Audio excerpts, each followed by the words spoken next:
Y'all, I just got back from watching The Woman in the Yard, and I have to say, this movie is spectacular and probably the best piece of horror content I have seen this year. Let's get into it.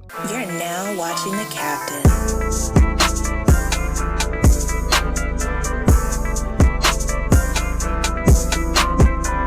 All right, y'all, I have a lot to say about this movie, but I need to go ahead and get the non-spoiler portions of the review knocked out first so I can get into the stuff that I really want to talk about, because with me, the best part to talk about with movies is the spoiling aspect of it. So first and foremost, acting, top notch. Sound design, fucking amazing. Practical effects, really amazing. Atmosphere, spec-fucking-tacular. And again, for the 1,000th time, I will say, it is amazing. For the most part, this film really only has 4 people in the cast. The cast consists of Ramona Danielle De Wilder. I'm gonna butcher her name. I'm so sorry. Okwu Okopawasi. Who? The father of the movie, Russell Hornsby, because they don't really give him a name, so we just go by the father. Peyton Jackson playing Tay, and Estella Kahia, Annie. This film is probably one of those movies where you hear a lot of stories after films are wrapped up, whether it's behind the scenes or interviews later on, where cast members of a film will talk about how united and how close they were with their castmates through a process. And I can feel this with this movie. This cast feels like they have a lot of chemistry with one another. All the interactions feel very genuine. This movie low-key made me want to apologize to my mother, because they do a great thing at showing just how tough the relationship a Black mother, especially a single Black mother, has with raising a son and raising a daughter, just being a single mother in general. I felt I was living my life through Taylor, the character Taylor in this film. Growing up, I personally got into it with my mom a lot, going through being a teenager, feeling like I knew it all, feeling like that my mom was kind of losing it a little bit, like every other teenager does. And this film captures that in a perfect essence. The script is airtight. The screenplay is done exceptionally well. One thing to point out with cinematography and the editing, to an extent, they do a great job of showing, like, the literal definition of showing and not telling. The best movies somehow, in a way, either show in a literal sense, or they will show from character interaction and facial expression and things like that what the relationship that this character has with another character or environment or a concept or whatever it may be going forward. This movie does that literally. There are moments to where there's a big reason in why a father, and this probably isn't a big spoiler, but the father in this film passed away from an accident, right? They literally show like shadows of a windshield wiper at certain moments, or car horns and things like that going as a character is kind of reflecting on moments, and that just gives you the obvious cue, being a smart watcher, that, oh my God, this person died in a car crash, or this person was in some kind of accident.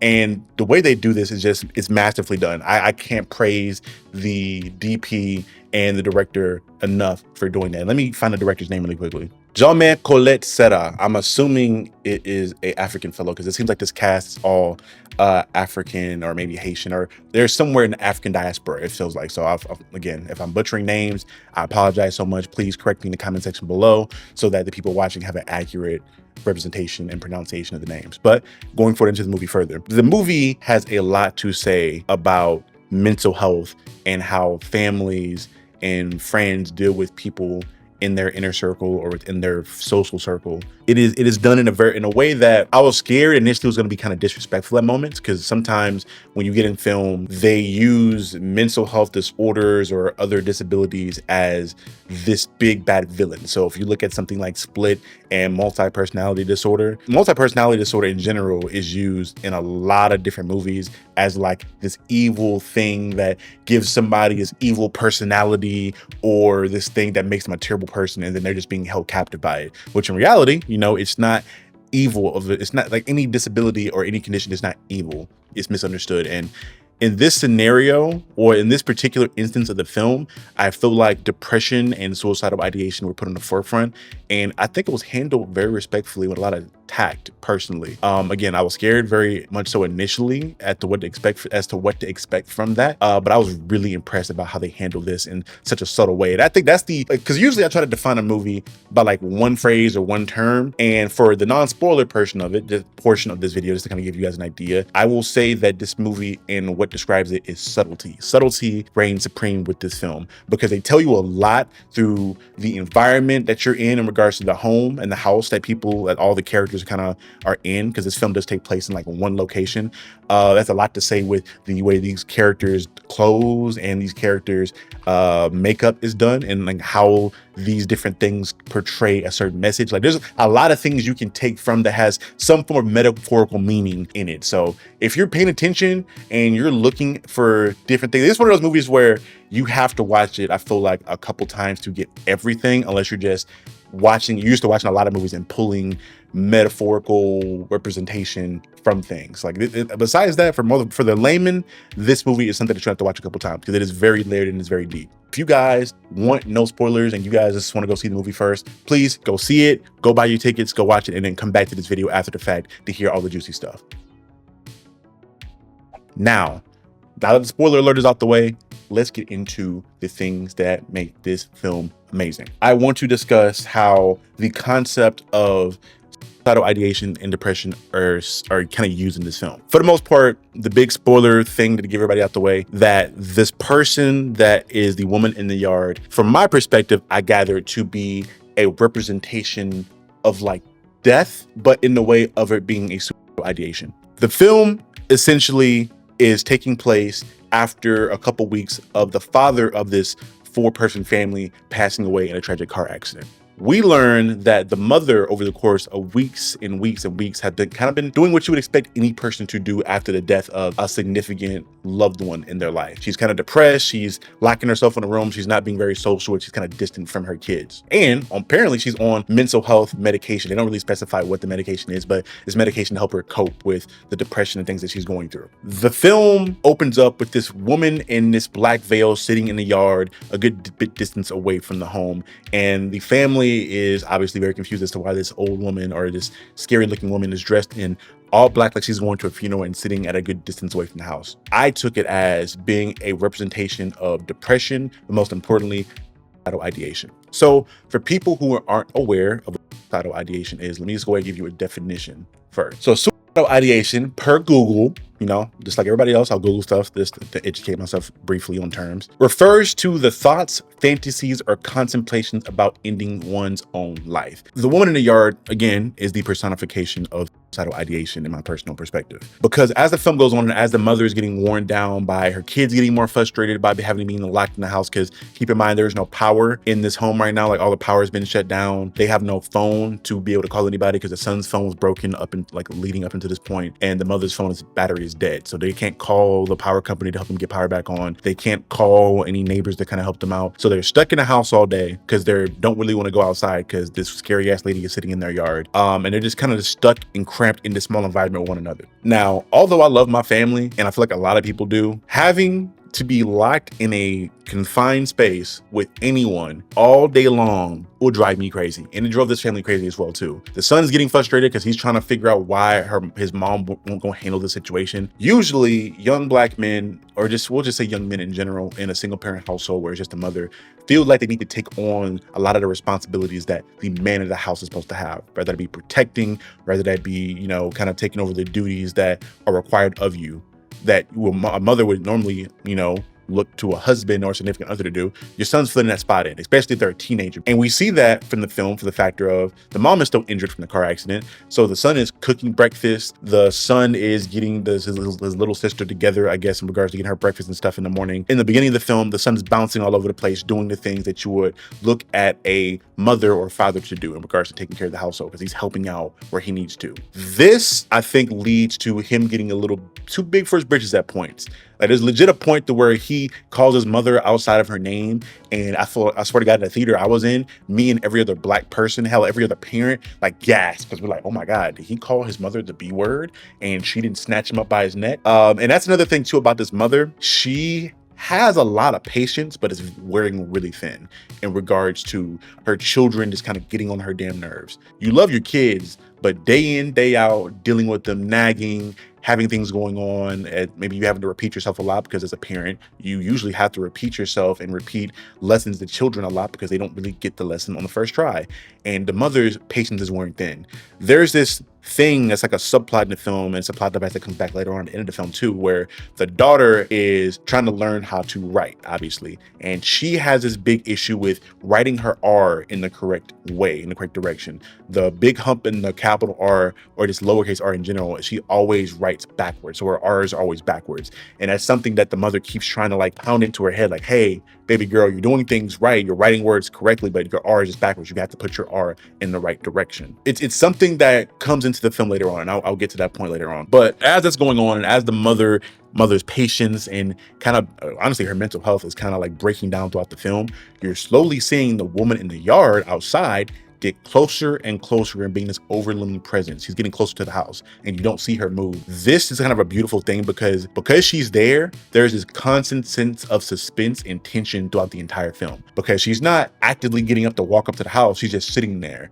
And as things are going on, she's just subtly getting closer and closer and closer. And as that's going on and you see her in the background, it's not even done through a jump scare. It's just showing you the entire time throughout the entire movie, her in the background, and the fact that she's always there. And that is a very important thing. We find out later on in the film that she was somewhat of the cause. She was driving that car that night and she lied to her family, let her family know that the father was driving, but in all reality, she was driving the car that night.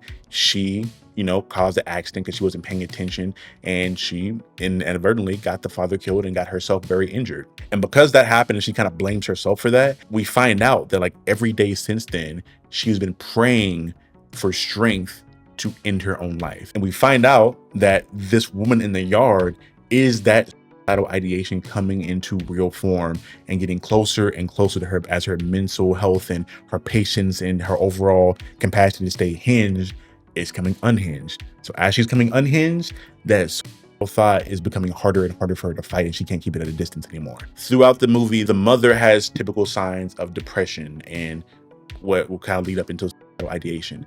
She is not really seeing herself in her reflections, like her mirror, and whenever she's looking in one, either doesn't move or it is doing differently than what she would do on the other side. It's like the mirror's not mirroring her actions. Usually when you hear people talk about their stints with depression and so it's ideation, there's a few different things that they communicate in regards to how they feel in that moment. One is this overarching like pressure and heaviness that's like on top of them, weighing them down. If you watch the series Big Mouth, there's like a purple depression cat in that film that literally like lays on top of characters that are feeling depressed and are feeling like things are hopeless, and they feel weighed down to where they just can't get up. And whenever they get up and try to move around and live their life, the cat just kind of forces them back down and makes them lay down and just keeps them down. The cat, to me, in this film, was the shadow that the woman in the yard controls, because the woman in the yard has this form of shadow manipulation in which wherever there's light, she can interweave within the shadows of the film and mess with things within the house. I know I'm kind of rambling here, giving out why I believe that this woman in the yard was the embodiment of ideation and depression. I will give my final thing where I think the movie just kind of blatantly tells you this. There is a scene at the end of the movie that will damn near bring you to tears, to where the mother Ramona is confronting the woman in the yard face to face in like this final, conclusion of the film and its final climax, where she tells Ramona and the audience who she is, obviously, and about how Ramona has been praying for the strength to end her own life throughout the entire film. And Ramona, instead of like fighting it like she has been the whole time, lowers the weapon she had that she was threatening the woman with, and she asks, will my children be okay without me? Or like, will they be fine, essentially? And you see this sequence where the woman in the yard takes the lighter of the father in the film, and she goes to all the children pictures that they have around the wall, like their baby pictures or the pictures of them in this moment. And those pictures are transformed into images of the children as adults and showing all the success and the happiness they have in their life together. And it kind of goes to show how, again, in depression, people tend to believe that with them taking their own life, everybody in their life will be better off without them, that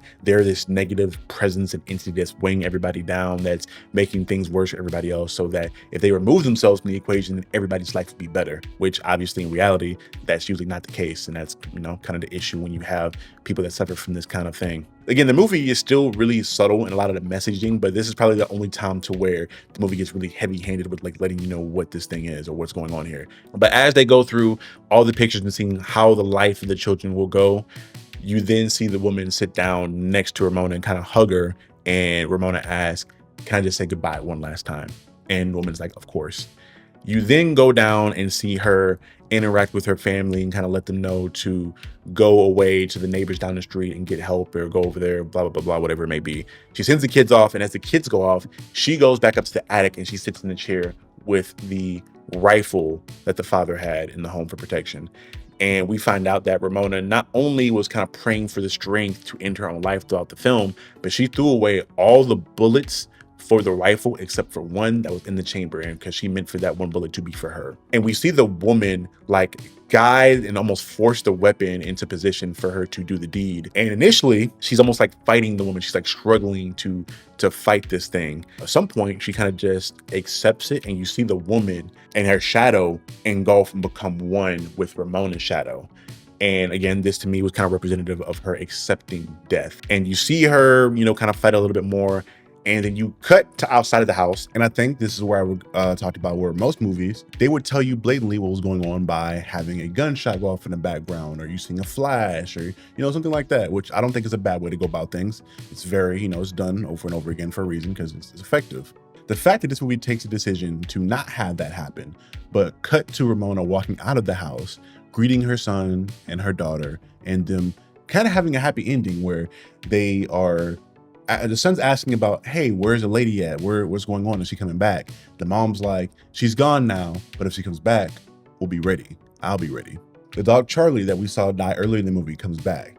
The power comes back on. And the family's going in the house having a kumbaya moment. And then we pan to the window. In the window, there is a easel with a beautiful piece of art that's on it. Earlier in the film, and I'll give you the setup for this, the first one had to do with the reverse R that I mentioned earlier with the daughter. The second one was an acknowledgement that the mother loves to paint and was a painter. The daughter asked her, hey, mom, when are you going to start painting again? And the mother responds by saying, when I see an image that is beautiful and worth painting. The painting we see in the window is a painting of the mother, and it looks like to be like her family together. If you remember what was said about it, in your mind, you're like, oh my God, she's painting again. She sees herself as beautiful again. She sees her family as beautiful again. But as we pan down into the bottom corner where the signature is, where, most artists sign their painting, it has her name Ramona there. But not only is the word Ramona backwards, but the R in her name is backwards, kind of showcasing that Ramona and her, because initially it was her daughter not seeing things and seeing the world in a correct light. But this to me is kind of indicative that the mother did take her own life, because throughout the film we see that Ramona is kind of jumping back and forth within this like mirror dimension essentially, and that is kind of showcasing that things aren't right. And in this mirror dimension, it's usually showing the perfect version of what she wants and what she dreams of in regards to having her husband back and her husband saying beautiful things, with her kids doing right and things like that. So the fact that we got this happy ending and everything's perfect, lights coming back on, dogs back, and we see this painting, but then we see the name backwards and the art backwards, is kind of indicative of the mother having actually taken her own life, and everything not being as hunky-dory as initially presented. And the movie's sad because I think this movie goes to show that people in real life go through these things, and everything sadly doesn't always end in a happy way. People don't always muster up the strength to fight these ideations and this depression. People sometimes go down the worst possible path. And I think this movie displays that in such a respectful, tactful, and really emotional way. This is a movie that I highly recommend for anybody that was contemplating to go see it, for anybody that may have been struggling with things like this or know somebody struggling with things like this. This may bring a tear out of your eye. If you have personal experience with somebody that went through this thing, or if you went through it yourself, you'll see a lot of things that are very representative and indicative of people that go through this kind of thing. And there's a lot of other things you can talk about in regards to the metaphorical thing, because I think there's a lot of symbolism that is within the film as well, like from the set design. The amazing thing is, all this meaning was there, and the film from a horror standpoint was mwah. For the very long time, they kept the reveal of the woman in black and what she looked like very secret. Had jump scares in the film, but all the jump scares felt earned. The jump scares weren't cheap. The atmosphere was beautiful the entire time. The fact that you have the woman in the yard just sitting there and her projecting so much intimidation on not only the family in the film, but the people watching it the entire time was amazing. And all she had to do was sit there. So shout out to the director, shout out to the actors, shout out to the team that worked on this film. I have to give this movie personally. We'll give it 9 creepy women out of 10. Because this film was great, and probably on a second watch, it may just be a perfect 10 for me. Y'all let me know what y'all thought about the film in the comment section below. Y'all let me know if you were thinking about seeing this film and maybe this review kind of pushed you over the edge to go buy your ticket. Without a doubt, I'm amazed by it. Thank you guys so much for watching. This has been Captain Diesel of Captain Diesel's Dojo, and this has been me discussing and covering the amazing film this year, The Woman in the Yard. See you guys next time. Be good people. Peace.